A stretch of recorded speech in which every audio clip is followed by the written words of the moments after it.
Assalamualaikum warahmatullahi wabarakatuh, sahabatku, saudaraku semua. Mudah-mudahan selalu dalam kesehatan dan kebahagiaan. Amin ya Allah. Jadi ini saya mau lebih memperjelas lagi, mungkin ada yang paham, ada yang kurang paham. Mungkin mudah-mudahan lewat audio ini lebih bisa dimengerti, ya kan? Bisa lebih dipahami. Jadi banyak sahabat-sahabat kita pengamal zikir nafas, saya perhatikan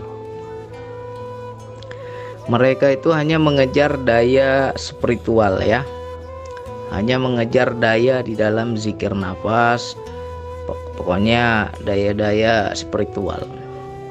Ketika dia berzikir nafas mendapatkan suatu daya sensasi rohani yang luar biasa, di situ dia menjadi senang, takjub, bangga, apalagi menjadi bersyukur, macam-macam lah, sehingga timbul yang namanya ketergantungan atau kecanduan, ya, kecanduan daya. Ada juga itu kecanduan daya itu. Jadi kalau besok dia ber-DN lagi nggak dapat daya, di situ dia akan kecewa, di situ dia akan merasa putus asa. Kenapa ya bang, kok dayanya hilang, nggak kayak kemarin dayanya dahsyat, ya. Jadi tetap penting berspiritual. Spiritual itu penting. Untuk apa? Untuk menginstal kesadaran kita. Ketika sudah kesadaran jiwa kita sini aktif, di situ kita baru bisa mengenal yang gaib, ya. Yang gaib yang saya maksud di sini bukan jin, hantu blau, buto ijo, bukan itu, ya. Tapi yang gaib di sini adalah gaib-gaib di dalam diri, seperti nafsu, ego, ilham-ilham Allah, ya, dorongan Allah, bisikan atau perintah-perintah Allah yang dihujamkan di hati kita. Itu juga gaib semua. Nah, itu yang harus kita kenali. Jadi mempelajari hakikat makrifat, kenal diri, kenal Allah itu nggak semudah yang kita bicarakan. Kalau kita berteori memang enak, tetapi lelakunya luar biasa itu. Peleburan ego itu harus benar-benar ego. Sekarang bagaimana kita ego mau lebur? Wah, ego kita aja kita nggak kenal, ya kan? Nggak kenal aku bang, egoku bang, gimana egoku mau lebur? Nah, itu yang harus kita kenali. Jadi tujuan ber-DN mengenali daya itu, ya. Jadi setelah udah kenal daya wilayah rasa, itu harus kita terapkan dalam kehidupan. Bagaimana bang kita menerapkan dalam kehidupan? Bacalah daya Allah di sebalik makhluknya, ya. Kalau di DN mungkin kita, bang saya tadi malam DN, saya disujudkan oleh Allah, seolah-olah didorong bang, disuruh tunduk saya. Itu kan jelas dayanya, ada dorongan, ya kan? Atau saya terangkat bang ke atas bang, mendongak ini leher saya, dagu saya, itu juga daya, ya. Itu daya dalam berspiritual. Bagaimana daya-daya Allah yang dalam kehidupan, itu yang harus kita kenali. Terkadang kita ingin melakukan sesuatu tapi istri kita larang, nah, di situ ego kita main. Nah, tapi kita nggak bisa baca bahwa daya di istri kita itu dari Allah. Allah lah yang berkehendak melarang, cuman perantaranya istri kita.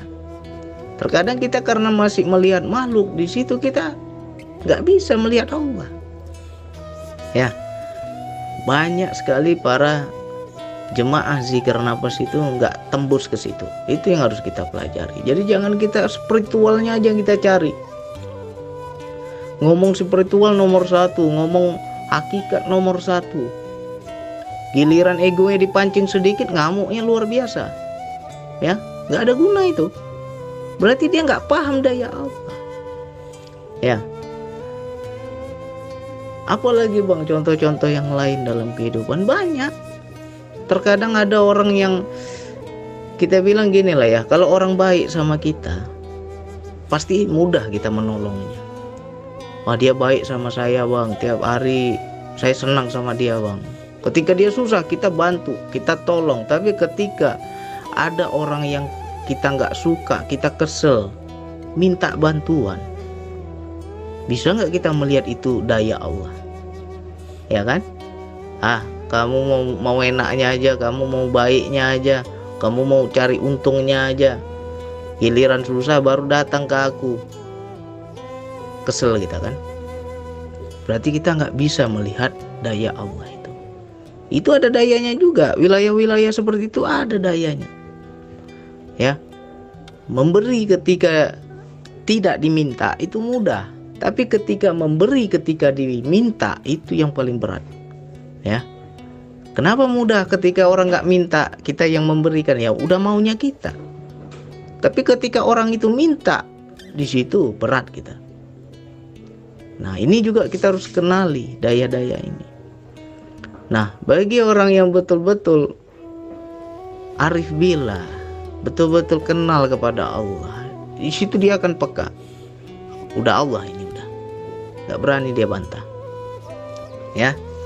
Nah, contoh yang paling sering terjadi di kehidupan adalah di keluarga terdekat, anak istri kita atau suami kita. Ya, terkadang kita ingin melakukan kebaikan, tapi kok dilarang gitu. Kan yang aku lakukan ini baik, kenapa dilarang? Nah, di situ kita sering nggak membaca bahwa Allah lah yang sejatinya melarang. Itu juga daya, ya. Jadi tak ada lagi dengan rasa apa? Rasa ini juga bertingkat-tingkat.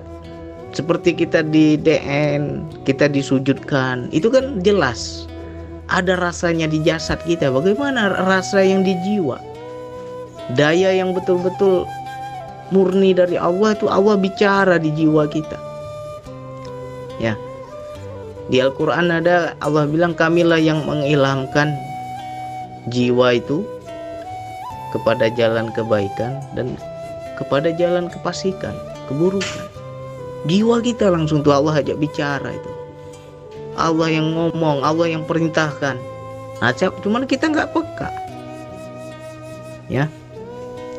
Jadi jangan kita mengejar spiritual, ya. Makanya saya entah kenapa nih akhir-akhir ini seperti kayak malas gitu. Kalau bisa nggak usah lagi cerita DN ini, ya kan. Malas saya, entah kenapa. Ya Allah, apakah ini nafsuku? Tapi orang banyak yang butuh, ya Allah. Banyak orang ingin belajar DN ini, tapi kalau aku nggak buka lagi bagaimana? Apakah ini nafsuku? Saya tanya. Karena apa? Banyak orang terjebak ke situ. Yang dia cari spiritualnya, dayanya, tapi dalam kehidupan kosong, nggak tercerminkan akhlaknya dalam kehidupan. Ya, ngomong ketuhanan nomor 1 lah. Sama anaknya, sama istrinya, di mana akhlaknya? Ya, masih merasa seperti raja, masih merasa harus dilayani, masih merasa harus diikuti, harus dipenuhi apa maunya. Masih dia pakai pangkat keegoannya itu. Berarti nggak paham daya. Ya, kalau kita betul-betul lebur di situ, lebur itu sebenarnya nggak sulit. Saksikan saja Allah, maka leburlah semuanya. Ya, seperti kisahnya Nabi Musa ketika beliau minta, ya Allah tunjukkan dirimu ya Allah. Allah tunjukkan, tapi baru cahaya yang Allah tunjukkan. Lebur itu gunung itu, ya.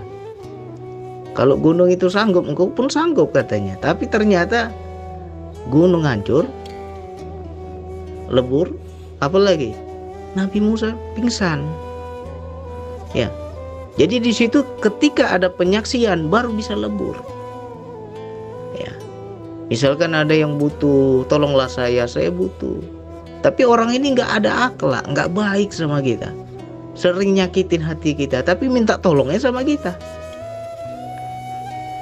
Kalau kita bisa melihat Allah itu yang suruh minta, dan Allah juga yang suruh memberi bantuan, leburlah kita. Kalau kita sudah melihat Allah. Tapi karena kita masih melihat makhluk, nggak akan kutolong, kau nggak baik padaku. Berarti kan kita penuh imbalan. Tunggu baik dulu orang sama kita baru kita tolong. Ya. Masih pamrih kita ini. Jadi yang begini-begini ya butuh yang namanya pengenalan, butuh yang namanya explore di kehidupan. Ya, kerjakan dalam kehidupan kita ini, kenali. Mulai bangun dari tidur situ sudah ada daya. Ya, mulai sadar kita dari bangun tidur itu sudah mulai ada daya. Tinggal kita pahami apa daya yang pertama kali muncul ketika kita bangun. Apa yang kita pikirkan? Apa perintahnya? Kenali. Itu kita menganggap suatu yang sudah lumrah lah bang, udah biasa. Kalau saya bangun tidur langsung kamar mandi, saya buang air. Ya, itu bagi kita sesuatu yang biasa. Padahal itu ada yang berbicara, ada yang menyuruh, ada yang mendorong. Ya kan? Nah itu di diri kita. Bagaimana daya-daya yang di makhluknya? Nah itu yang harus kita baca. Bisa lewat istri, bisa lewat anak, bisa lewat teman, bisa lewat saudara kita, tetangga kita. Kadang bikin kita kesel, bikin kita marah, ya kan? Kalau kita melihat Allah lah yang sedang mengujiku, semua ini makhluknya, semua ini hanya wayangnya, perantaranya untuk mengujiku. Kalau kita bisa tembus seperti itu, pasti kita sabar. Pasti kita nggak marah sama makhluk.